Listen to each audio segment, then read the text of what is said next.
क्या आपने कभी सोचा था कि एक रात ऐसी भी आएगी जब सरहदों के उस पार दशकों से चला आ रहा खूनी खेल अचानक अपने ही बिछाए जाल में खाक हो जाएगा? क्या पाकिस्तान के कब्जे वाले कश्मीर के अंधेरे पहाड़ों में शुरू हुआ यह महा ऑपरेशन दक्षिण एशिया की उस पुरानी तस्वीर को हमेशा के लिए फाड़ कर रख देगा, जिसे दुनिया अब तक एक अनसुलझा विवाद मानती आई थी?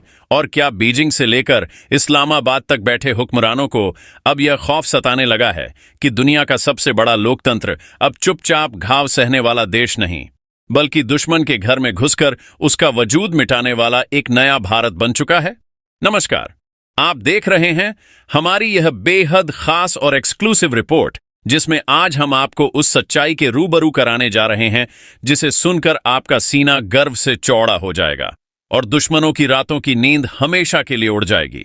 आज हम आपको किसी आम न्यूज स्टूडियो की चर्चाओं में नहीं उलझाएंगे, बल्कि आपको सीधे उस मोर्चे की गहराई में लेकर चलेंगे जहां इस वक्त बारूद की गंध, हवा में तैरती सस्पेंस की लहरें और भारतीय सेना के अचूक प्रहारों ने एक ऐसा बवंडर खड़ा कर दिया है जिसने रातों रात दुनिया के तमाम बड़े थिंक टैंक और रक्षा विशेषज्ञों की नींदें हराम कर दी हैं।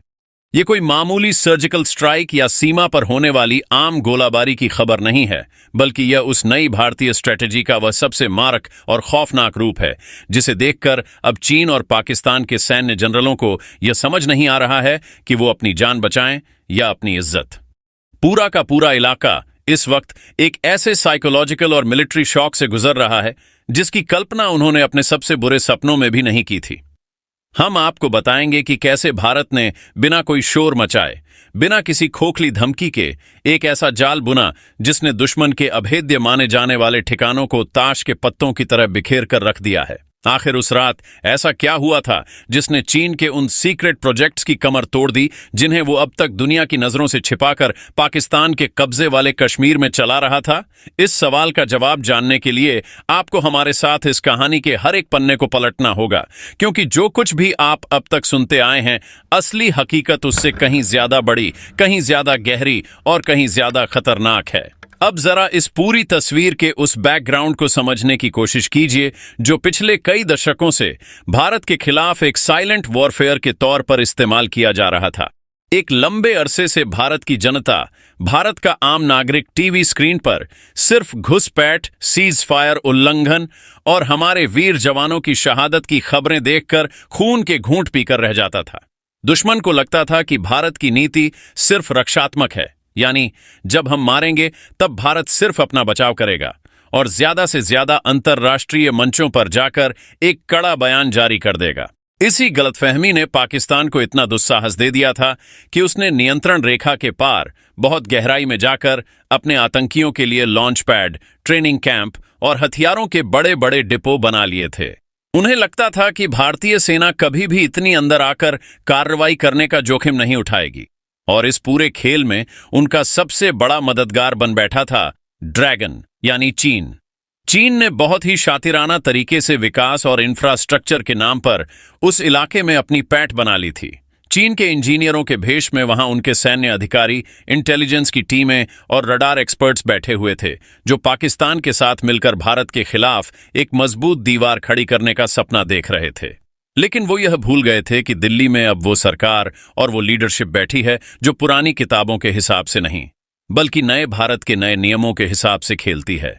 भारतीय खुफिया एजेंसियों, सैटेलाइट इमेजरी और ग्राउंड इंटेलिजेंस ने कई महीनों तक बिना पलक झपकाए दुश्मन की एक एक हरकत का डाटा इकट्ठा किया। हमारे रडार, हमारे ड्रोन और हमारे खुफिया नेटवर्क ने दुश्मन के हर उस बंकर, हर उस कमांड पोस्ट और हर उस सप्लाई लाइन की सटीक लोकेशन को अपने सिस्टम में लॉक कर लिया, जिसके बारे में पाकिस्तान और चीन को लगता था कि वो पूरी तरह से गुप्त हैं। ये भारत की उस डीप स्ट्रैटेजी का हिस्सा था जिसमें दुश्मन को पहले अपनी चाल चलने दी जाती है, उसे ये महसूस कराया जाता है कि वो जीत रहा है, और फिर जब वो सबसे ज्यादा बेफिक्र होता है तब उस पर मौत बनकर प्रहार किया जाता है। भारतीय सेना और रणनीतिकारों ने इस बार सिर्फ सांप की पूंछ पर पैर रखने के बजाय सीधे उसके फन को कुचलने का वह मास्टर प्लान तैयार किया जिसने अब पूरे ग्लोबल जियोपॉलिटिक्स में एक भूचाल ला दिया है।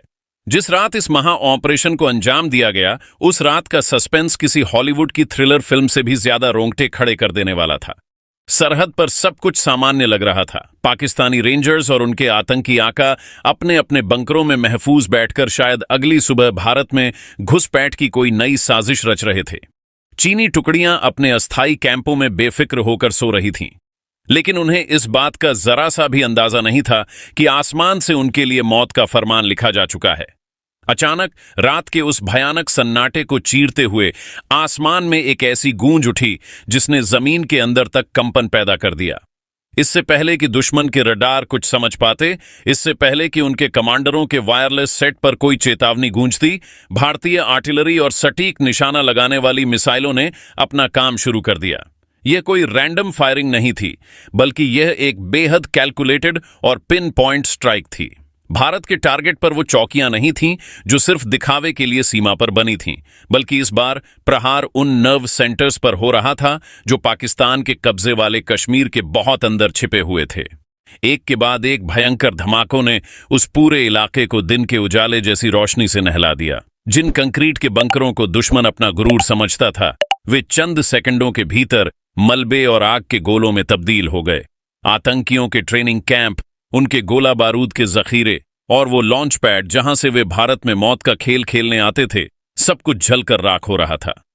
पाकिस्तानी सेना में ऐसी अफरा तफरी मची कि कई जगहों पर उनके जवान अपने हथियार, अपनी वर्दी और अपने साथियों को वहीं तड़पता छोड़कर अंधेरे में पहाड़ों की तरफ जान बचाकर भागने लगे। उनका पूरा कम्युनिकेशन नेटवर्क जैम हो गया, सप्लाई लाइनें कट गईं और रातों रात उनका वह सारा गुरूर मिट्टी में मिल गया जिसे वो दशकों से पाल कर बैठे थे। यह भारतीय सेना का वह रौद्र रूप था जिसे देखकर दुनिया समझ गई कि अब भारत अपने दुश्मनों को सिर्फ हराता नहीं है, बल्कि उन्हें मानसिक तौर पर पूरी तरह से अपाहिज कर देता है। लेकिन इस पूरी कहानी का सबसे बड़ा और सबसे रहस्यमयी ट्विस्ट तो अभी बाकी है। इस ऑपरेशन का सबसे बड़ा असर अगर किसी पर पड़ा है तो वह पाकिस्तान से ज्यादा चीन पर पड़ा है।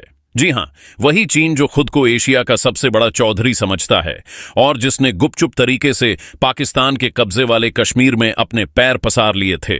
भारत के इस अचूक और विध्वंसक प्रहार ने चीन के उस दोहरे चेहरे को पूरी दुनिया के सामने बेनकाब कर दिया है। जब भारतीय तोपों ने उन गहराई वाले ठिकानों को निशाना बनाया तो वहां मौजूद चीनी सैन्य सलाहकारों और उनकी टेक्निकल टीमों के होश फाख्ता हो गए। उन्हें सपने में भी उम्मीद नहीं थी कि भारत इतनी अंदर तक आकर उनके उन सीक्रेट रडार स्टेशनों और ऑब्जर्वेशन पोस्ट को तबाह कर देगा जिन्हें वे पाकिस्तान की आड़ में चला रहे थे। रिपोर्ट्स के मुताबिक भारतीय प्रहार के तुरंत बाद चीनी खेमे में ऐसी भगदड़ मची जिसे देखकर पूरी दुनिया हैरान है। जो चीनी सैनिक और इंजीनियर कल तक वहां सीना तान कर घूमते थे, वे अपना साजो सामान और अपने टेंट उखाड़कर रातों रात वहां से पीछे हटने को मजबूर हो गए। अब चीन के सामने एक ऐसा धर्म संकट खड़ा हो गया है जिसका कोई जवाब उसके पास नहीं है। अगर चीन अंतर्राष्ट्रीय मंचों पर जाकर भारत की इस कार्रवाई का विरोध करता है तो उसे दुनिया को यह बताना पड़ेगा कि आखिर पाकिस्तान के कब्जे वाले उस विवादित इलाके में उसकी सेना और उसके रडार क्या कर रहे थे।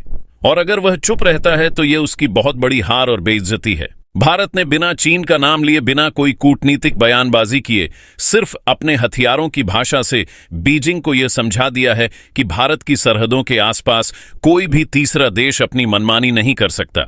चीन की वह विस्तारवादी नीति जिसके तहत वह दूसरे देशों की जमीनों पर कर्ज और इंफ्रास्ट्रक्चर के नाम पर कब्जा करता है, उसे भारत ने एक ही झटके में उसी की भाषा में जवाब देकर नेस्तनाबूद कर दिया है।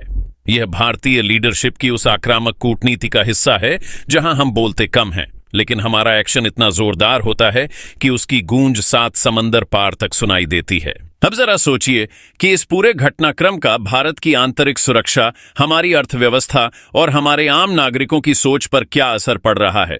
यह ऑपरेशन सिर्फ एक सैन्य जीत नहीं है, बल्कि यह करोड़ों भारतीयों के लिए एक साइकोलॉजिकल हीलिंग यानी एक मानसिक इलाज की तरह है। एक ऐसा देश जो बरसों से आतंकवाद का दंश झेलता आ रहा था, जिसके नागरिकों ने संसद से लेकर मुंबई की सड़कों तक दुश्मनों के दिए हुए गहरे जख्म सहे थे, आज वह देश अपनी सेना को दुश्मन के घर में घुसकर हिसाब बराबर करते हुए देख रहा है। इस भावना को शब्दों में पिरोना बहुत मुश्किल है। भारतीय शेयर बाजार से लेकर विदेशी निवेशकों तक हर जगह यह संदेश गया है कि भारत अब एक मजबूत, सुरक्षित और अपने फैसले खुद लेने वाला एक ताकतवर राष्ट्र बन चुका है। कोई भी निवेशक उस देश में पैसा लगाना चाहता है जिसकी लीडरशिप के हाथ मजबूत हों और जो अपनी सुरक्षा के लिए किसी भी हद तक जाने का माद्दा रखता हो। भारत की इस कार्रवाई ने हमारी अर्थव्यवस्था को एक ऐसा रक्षा कवच पहना दिया है जिससे दुनिया भर के देशों को यह समझ आ गया है कि भारत अब किसी की धौंस में आने वाला नहीं है। सरहदों पर तैनात हमारे वीर जवानों का मोराल, उनका हौसला इस वक्त 7वें आसमान पर है। जो जवान कल तक सिर्फ घुसपैठ रोकने की ड्यूटी करते थे, आज वे इस बात से गर्वित हैं कि वे उस सेना का हिस्सा हैं जो दुश्मन को उसी की मांद में जाकर चुनौती देती है। ये एक नए युग की शुरुआत है जहां डिफेंसिव होने का ठप्पा भारत के माथे से हमेशा के लिए मिट चुका है। हम अब उस प्रोएक्टिव अप्रोच पर काम कर रहे हैं जहां हम खतरे के भारत की सीमा में घुसने का इंतजार नहीं करते, बल्कि हम उस खतरे के पैदा होने वाली जगह को ही जड़ से खत्म कर देते हैं। इस एक कदम ने पाकिस्तान के भीतर पल रहे उस पूरे इकोसिस्टम को दिवालिया कर दिया है जिसे चलाने के लिए वे अपनी आवाम को भूखा मार रहे थे। पाकिस्तान की जनता अब अपनी ही सेना और अपनी ही सरकार से तीखे सवाल पूछ रही है कि आखिर वो कौन सी अजेय ताकत थी जिसका ढिंढोरा तुम पीटते थे। जब भारतीय फौजें अंदर आकर हमारे बंकर तबाह कर गईं, तो हमारी वो महान सेना कहां सो रही थी। इसके साथ ही हमें पाकिस्तान के कब्जे वाले कश्मीर में रहने वाले उन आम लोगों की नजर से भी इस पूरी तस्वीर को देखना होगा जो दशकों से पाकिस्तान की क्रूरता और चीन के आर्थिक शोषण का शिकार होते आ रहे थे। उन बेगुनाह लोगों को हमेशा एक मोहरे की तरह इस्तेमाल किया गया। उनके जंगलों, उनके पहाड़ों और उनके संसाधनों को आतंकियों की पनाहगाह बना दिया गया था। लेकिन भारतीय सेना की इस कार्रवाई ने उन लोगों के दिलों में एक नई उम्मीद की किरण जगा दी है। उन्हें अब यह साफ दिखाई देने लगा है कि पाकिस्तान उनका हमदर्द नहीं बल्कि उनका सबसे बड़ा कातिल है, जिसने उनकी जमीन को सिर्फ बारूद का ढेर बनाकर रख दिया है। जब उन्होंने देखा कि भारतीय सेना ने आम नागरिकों को कोई नुकसान पहुंचाए बिना सिर्फ और सिर्फ आतंकियों और पाकिस्तानी सेना के ठिकानों को नेस्तनाबूद किया, तो उनके भीतर भारत के प्रति एक नए विश्वास ने जन्म लिया है। वे समझ चुके हैं कि भारत की लड़ाई किसी कौम या किसी मासूम अवाम के खिलाफ नहीं है, बल्कि उस आतंकी मशीनरी के खिलाफ है जिसने पूरे इलाके का सुकून छीन रखा है। यह भारत की उस सॉफ्ट पावर और उस नैतिक विजय का प्रमाण है जो हथियारों से नहीं बल्कि उसूलों से जीती जाती है। दुनिया भर की इंटेलिजेंस एजेंसियां अब इस बात की गहराई से स्टडी कर रही हैं कि भारत ने इतने कम समय में इतना बड़ा इंटेलिजेंस नेटवर्क कैसे खड़ा कर लिया कि उसे दुश्मन के हर गुप्त ठिकाने की सुई से लेकर तलवार तक की जानकारी मिल गई।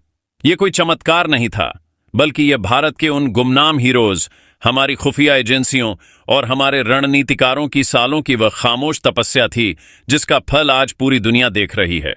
जैसे जैसे हम इस विश्लेषण की गहराई में और उतरते हैं, हमें यह समझना होगा कि भविष्य के लिए इसके क्या मायने हैं। क्या अब दुश्मन चुप बैठ जाएगा या फिर वह बौखलाहट में कोई नई और भयानक साजिश रचेगा? सच्चाई तो यह है कि पाकिस्तान इस वक्त एक घायल सांप की तरह है जिसका फन कुचला जा चुका है, लेकिन उसका जहर अभी पूरी तरह खत्म नहीं हुआ है। और चीन वह शातिर भेड़िया है जो पीछे जरूर हटा है, लेकिन वह किसी दूसरे रास्ते से वार करने की ताक में हमेशा रहेगा। इसीलिए भारतीय सेना और हमारी सरकार ने इस ऑपरेशन के बाद अपनी चौकसी को और भी ज्यादा पैना कर दिया है। नियंत्रण रेखा पर अब भारत का दबदबा